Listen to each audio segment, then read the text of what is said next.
MS Dhoni ವಿಶ್ವ cricket ಕಂಡ mister perfect. ನಾಯಕತ್ವ, ಕೀಪಿಂಗ್, ಬ್ಯಾಟಿಂಗ್, ಫಿನಿಶಿಂಗ್ ಎಲ್ಲದರಲ್ಲೂ ಧೋನಿ ಮಿಸ್ಟರ್ ಪರ್ಫೆಕ್ಟ್. ಆಟದ ಜೊತೆಗೆ ತನ್ನ ಕೂಲ್ ಅಂಡ್ ಕಾಮ್ ಆಟಿಟ್ಯೂಡ್ನಿಂದ ಧೋನಿ ಫೇಮಸ್. ಅದಕ್ಕೆ ಫ್ಯಾನ್ಸ್ ಧೋನಿಯನ್ನ ಮಿಸ್ಟರ್ ಕೂಲ್ ಅನ್ನೋದು. ಆದ್ರೆ ಈ ಮಿಸ್ಟರ್ ಕೂಲ್ಗೆ ಕೋಪ ಬಂದ್ರೆ ಏನಾಗುತ್ತೆ ಗೊತ್ತಾ? 17ನೇ ಸೀಸನ್ ಐಪಿಎಲ್ನ ಕೊನೆಯ ಲೀಗ್ ಪಂದ್ಯ ನಿಮಗೆ ನೆನಪಿರಬಹುದು. ಪ್ಲೇ ಆಫ್ ದೃಷ್ಟಿಯಿಂದ ಚಿನ್ನಸ್ವಾಮಿಯಲ್ಲಿ ನಡೆದ ಪಂದ್ಯ ಎರಡೂ ತಂಡಗಳ ಪಾಲಿಗೆ ಅದು ಡೂ ಆರ್ ಡೈ. ಈ ಪಂದ್ಯದಲ್ಲಿ ಮೊದಲು ಬ್ಯಾಟಿಂಗ್ ನಡೆಸಿದ್ದ ಆರ್ಸಿಬಿ 218 ರನ್ ಗಳಿಸಿತ್ತು.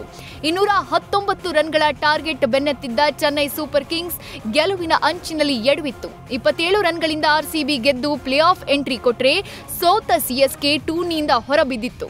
ಪಂದ್ಯದಲ್ಲಿ 13 ಎಸೆತಗಳಲ್ಲಿ 25 ರನ್ ಸಿಡಿಸಿದ್ದ ಧೋನಿ ಬ್ಯಾಟ್ ಶಾಟ್ ಬಾರಿಸಿ ಔಟ್ ಆಗಿದ್ರು. ಅಂದು ಗೆಲುವಿನ ದಡ ಸೇರಿಸುವಲ್ಲಿ ವಿಫಲರಾಗಿದ್ದಕ್ಕೆ ಮಿಸ್ಟರ್ ಕೂಲ್ ಧೋನಿ ಕೆಂಡಾಮಂಡಲರಾಗಿದ್ರಂತೆ. ಇದೇ ಕಾರಣಕ್ಕೆ ಪಂದ್ಯದ ಬಳಿಕ ಪ್ಲೇಯರ್ಸ್ ಜೊತೆಗೆ ಹ್ಯಾಂಡ್ ಶೇಕ್ ಮಾಡೋಕ್ಕೂ ಕೂಡ ಧೋನಿ ಹೊರಬಂದಿರಲಿಲ್ಲ. ಅಷ್ಟೇ ಅಲ್ಲ, ಧೋನಿಯ ಕೋಪಕ್ಕೆ ಡ್ರೆಸ್ಸಿಂಗ್ ರೂಮ್ನಲ್ಲಿದ್ದ ಟಿವಿ ಕೂಡ ಪೀಸ್ ಆಗಿತ್ತಂತೆ. ಗಟ್ಟಿಯಾದ ವಸ್ತುವೊಂದನ್ನ ಟಿವಿ ಎಡೆಗೆ ಧೋನಿ ಎಸೆದಿದ್ರು. ಇದರಿಂದ ಟಿವಿ ನುಚ್ಚು ನೂರಾಗಿತ್ತು ಅನ್ನೋ ಮಾಹಿತಿಯನ್ನ ಹರ್ಭಜನ್ ಸಿಂಗ್ ರಿವೀಲ್ ಮಾಡಿದ್ದಾರೆ.